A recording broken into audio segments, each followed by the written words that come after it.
What is good, YouTube? I'm coming to you with probably the last season award, which is the Sixth Man of the Year. This is the most difficult award because you don't know who gonna get traded. You don't know who gonna lose their role as a starter and go to the bench. You don't really know the lineups because coaches switch lineups throughout the season. But I'm about to guess and project who gonna be Sixth Man of the Year. So the first person I'm going to say is Brandon Knight. Just because Eric Bledsoe, they told me he's going to be starting. You got Devin Booker at the 2. Brandon Knight is instant offense. He can score in transition. He can shoot threes, which adds up to his point total because he can score a lot of threes. And he can shoot a lot of shots coming off the bench. They need somebody to score off the bench. They need a scorer. They need another go-to guy to up that bench. He's going to go against a lot of second-string players, which means he has even more advantage to get more buckets.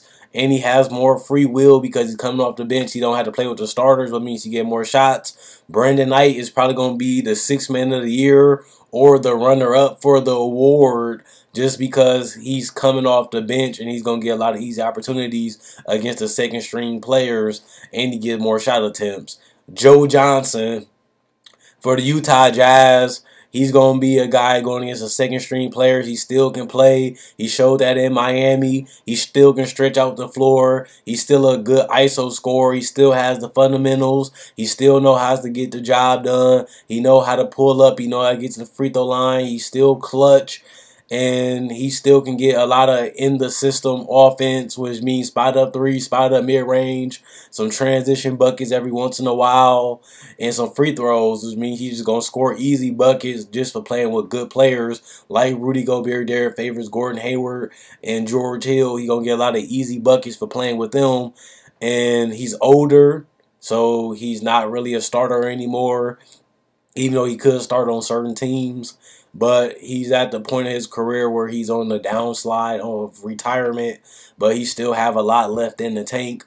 Luol Deng is another person for the Lakers. He can shoot a lot of corner threes, which adds up to a lot of points. He can get to the free throw line still. He can still knock down some mid-range from time to time. He can still get some transition buckets for getting steals and some rebounds and get some outlet passes to get some easy bucket. He's athletic enough to still make an impact. He's still not going to have that many minutes, so he can have a lot of energy because he was wore down in Chicago. So he's going to have a lot of chances to score a lot of points to up his chances of getting six-man. Jamal Crawford, who won it a lot. I think Enes Kanter, he averaged 13 and 8. I think he should have got it last year, but they gave it to Jamal Crawford. But I thought Enes Kanter was the Sixth-Man of the Year. But Jamal Crawford going to be in the running for six-man because he's a scorer and they mostly care about how many points you score. But Enes Kanter did average 8 rebounds off the bench in 21 minutes. So I thought the sixth-man should have went to Enes Kanter instead of Jamal Crawford. But they gave it to Jamal Crawford instead.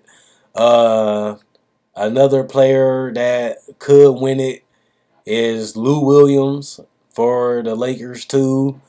Jamal Murray can win it because he can shoot threes and he's a streaky scorer. Well, he's consistent, but he can get hot in a lot of games, go for 20-some games, go for 15 points off the bench because he can shoot and he can get hot.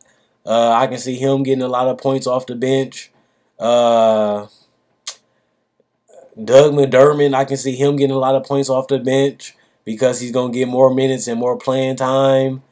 Andre Iguodala is always a Sixth-Man of the Year candidate because of his ability to play defense and get rebounds and assists and still score at a high level. I think he can have an opportunity to get Sixth-Man of the Year too.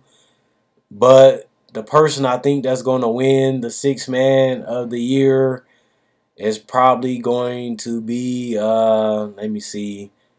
Al Jefferson has a chance too to be Sixth-Man of the Year because he can post up, he can still score at a high level, he can still finish, he can still get some easier opportunity for playing with better teammates like Paul George, like Jeff Teague, like Monte Ellis, because they all can create for themselves and for others. So Al Jefferson can get rebounds and he can score the basketball, and he's going to get a lot of easy tip ins, putbacks, and drop off dunks and layups.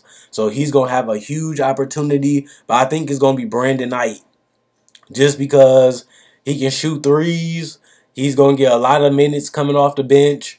He's going to go against second string scorers. I mean, he's going to be going against second string competition, which is going to be easier for him. He's a spark plug, which means he can get real hot like Jamal Murray. But Brandon Knight has more experience than Jamal Murray.